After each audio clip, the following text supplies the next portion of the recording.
اعوذ باللہ من الشیطان الرجیم بسم اللہ الرحمن الرحیم نحمدہ ونصلی علی رسولہ الکریم۔ انتہائی قابل احترام سامعین و حاضرین، مجھ سے اچھے لوگوں، السلام علیکم ورحمۃ اللہ وبرکاتہ۔ دروشی پڑھ لیں۔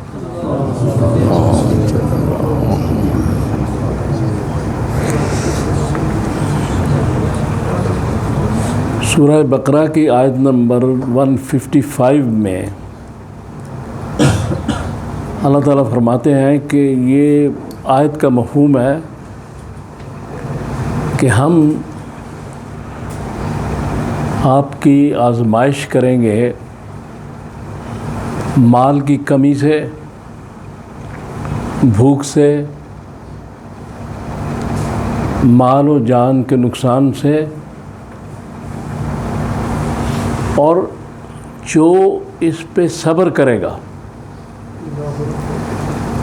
اس کے لیے بڑی اچھی خبر ہے۔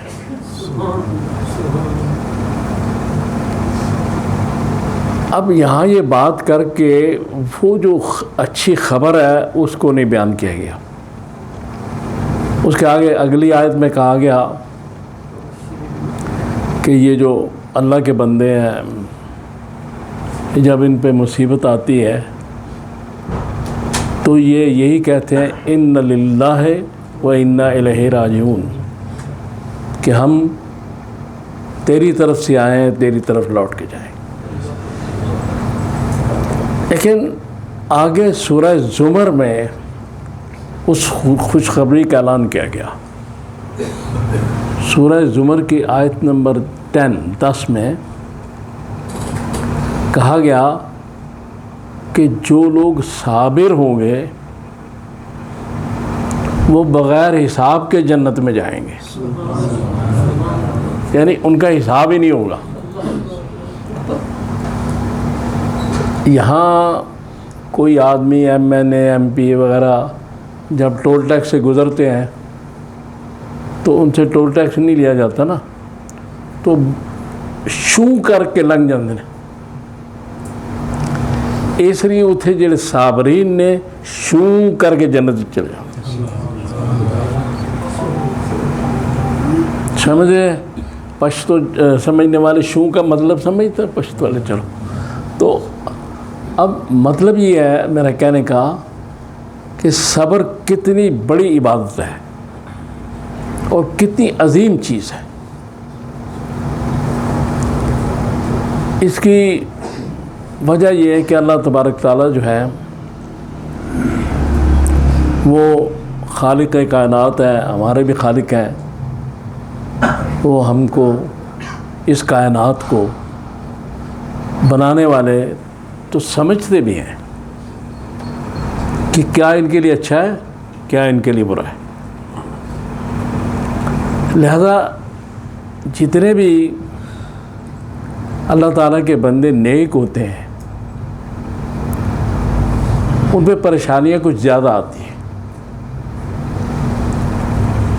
جناب فاطمہ فرماتی ہیں کہ میرے والد پہ اتنی پریشانیاں آئیں کہ اگر سورج پر آتی تو سورج تاریک ہو جاتا۔ اب یہ کیوں ہے بہتر تو اللہ ہی جانتا ہے، لیکن بات جو اصل سمجھ میں آنے والی یہ ہے کہ صابر بنانے کے لیے یہ سارے معاملات کیے جاتے ہیں۔ آزمائش ہوتی ہے، کسی کی نوکری چلی گئی، کسی کا کچھ ہو گیا، یہ ساری آزمائش ہوتی ہے کہ اس میں سے آدمی کامیابی سے کیسے نکلتا ہے۔ تو کامیابی سے اس نے تو نکلنا نہیں، نکالنے والے نے نکالنا ہے۔ تو جس نے نکالنا ہے اس پہ مکمل اگر ایمان، توکل اور بھروسہ ہوگا تو کامیابی سے نکل جائے گی اس پریشانی سے۔ چونکہ جس نے پریشانی بھیجی ہے، جس نے بیماری بھیجی ہے، جس نے جو کچھ بھیجا ہے، ٹھیک بھی اسی نے کرنا ہے، دوسرا کوئی نہیں کر سکتا، اللہ ہی کرے گا۔ تو اس لیے جو صبر ہے اس کے بارے میں کہتے ہیں صبر کا پھل بڑا میٹھا ہوتا ہے۔ تو یہ میٹھا وہی ہے نا کہ بے حساب جنت میں جائیں گے، یعنی ان کا حساب کتاب نہیں ہوگا۔ اور ایک روایت میں یہ ہے کہ اس دن قیامت والے دن بعض لوگوں سے کہا جائے گا کہ تم جنت میں چلے جاؤ، تو جب وہاں پہنچیں گے تو جو داروغہ جنت ہیں وہ کہیں گے کہ ابھی تو حساب کتاب نہیں ہوا، تو آپ کیسے آ گئے؟ تو ادھر سے اللہ تعالیٰ فرمائیں گے انہیں ہم نے بھیجا ہے، کیونکہ بغیر حساب کے جنت میں جائیں گے، ان کا حساب نہیں ہے۔ میزان عدل سے پہلے صبر اتنی بڑی چیز ہے، اور پھل اس دنیا میں بھی ملتا ہے، آگے بہت زیادہ ہے، اس کا اندازہ نہیں کیا جا سکتا۔ لیکن شرط یہ ہے کہ مالک سمجھ کے اس کو، اللہ کو صحیح نیت کے ساتھ یہ سمجھا جائے کہ جو کچھ ہو رہا ہے اس کی طرف سے ہو رہا ہے، اور اس کی ہر بات جو ہے اللہ کی اس کے سامنے سر بسجود ہو جائے، سرنڈر کر دے۔ رسول اللہ صلی اللہ تعالیٰ علیہ وآلہ وسلم جب پریشان ہوتے تھے تو 2 نفل قضائے حاجت، یعنی اللہ کو سجدے، اور جب خوش ہوتے تھے 2 نفل شکرانے کے، یعنی اللہ کی بارگاہ میں جو سجدے ہیں یہ قربت الہی ہے، اور یہی سورہ علق کی آخری آیت میں کہا گیا۔ سجدہ جو ہے وہ قربت الہی کی نشانی ہے، اللہ کے سب سے زیادہ قریب ہوتا ہے جب آدمی سجدے میں ہوتا ہے۔ ایک واقعہ بڑا دلچسپ ہے، وہ ہے تو واقعہ اس کا غلط ہونا صحیح ہونا، لیکن اس میں بات بڑی زبردست ہے کہ ایک بابا جی جا رہے تھے، سردیوں کا موسم تھا، بارش ہوئی تھی، تو سامنے سے ایک نیا شادی شدہ جوڑا آ رہا تھا، کپل۔ تو بابا جی کا پاؤں وہ کہیں کیچڑ میں پڑ گیا، تو چھینٹے جو تھے وہ اس آدمی کی بیوی کے کپڑے پر چلے گئے۔ تو اس آدمی کو غصہ آیا، اس نے ان کو تھپڑ مار دیا بابا جی کو۔ بابا جی نے کوئی اس کو سوال جواب نہیں کیا، اپنا فیصلہ اللہ پہ چھوڑ دیا اور چل پڑے۔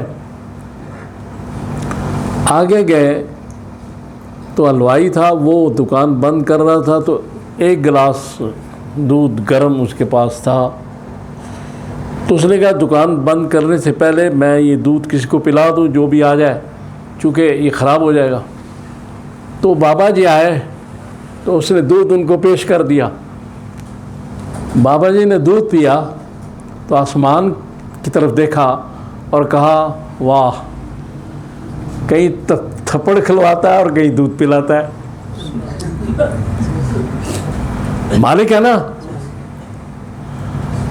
اب وہ جو آدمی تھا جس نے تھپڑ مارا تھا، وہ گھر جا کے سیڑھیاں چڑھ رہا تھا، گر پڑا، چوٹ لگ گئی، تو انہوں نے سمجھا کہ بابا جی نے کوئی شاید بد دعا دی ہے، تو چلو قریب ہی ہوں گے، جا کے معافی مانگ لیں۔ وہ دونوں میاں بیوی بھاگے بھاگے گئے ان کے پیچھے، تو انہوں نے کہا ہمیں آپ معاف کر دیں۔ انہوں نے کہا میں تو آپ سے ناراض ہی نہیں ہوں، تو پھر یہ کیسے ہوا، ہمارے ساتھ یہ چوٹ کیوں لگی؟ تو انہوں نے بڑا خوبصورت جواب دیا کہ بیٹا تمہیں اپنی بیوی سے محبت تھی، اب بیوی کا جب کپڑے خراب ہوئے، اس کی محبت میں تم نے مجھے تھپڑ مار دی، تو مجھ سے جس کو محبت ہے ہاں، تو محبوبہ کے لیے محبوب بدلہ لیتا ہے نا، تو وہ اس نے کہی میری طرف سے کوئی نہیں۔ اب یہ صبر کا ایک بہت بڑا واقعہ ہے جو میں بیان کر رہا ہوں، غلط صحیح ہو سکتا ہے، ویسے ہی کتابوں میں لکھا ہے، ٹھیک ہے غلط بھی ہوگا، لیکن اس میں یہ بات ظاہر ہوتی ہے کہ ہم چونکہ مسلمان ہیں، قرآن پر ایمان رکھتے ہیں، لا ریب فیہ، اس میں شک بھی نہیں، اور قرآن پر یہ ایمان بھی ہے کہ یہ اللہ کا کلام ہے، اور یہ ایمان بھی ہے کہ اس میں کوئی بات غلط نہیں ہے، ایک مسلمان کا ایمان ہے۔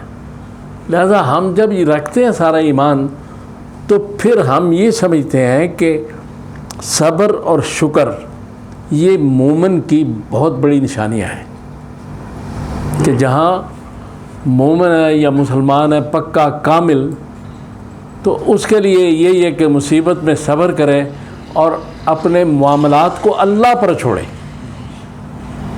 اور خوشی میں اس کی بارگاہ میں سجدے کرے۔ جب اندر سے آدمی جو ہے وہ اللہ تعالیٰ کے سامنے مکمل اپنے آپ کو سپرد کر دے گا، سرنڈر کر دے گا، اس کی حفاظت میں دے دے گا، تو اس کی پریشانی بھی اللہ پھر لے گا، وہ سنبھالے گا۔ تو اس لیے صبر کے لیے مجھے بھی اللہ تعالیٰ توفیق دے آپ سب کو کہ ہم صابرین میں شامل ہوں، اور ہم آپ ایسے گروہ میں جائیں کہ جس کا حساب ہی نہ ہو۔ تو اللہ تعالیٰ سے دعا کرے کہ مجھے آپ کو توفیق دے، میں نے جو باتیں کی ہم ان پہ عمل کر سکیں۔ وَأُفَوِّضُ أَمْرِي إِلَى اللَّهِ إِنَّ اللَّهَ بَصِيرٌ بِالْعِبَادِ۔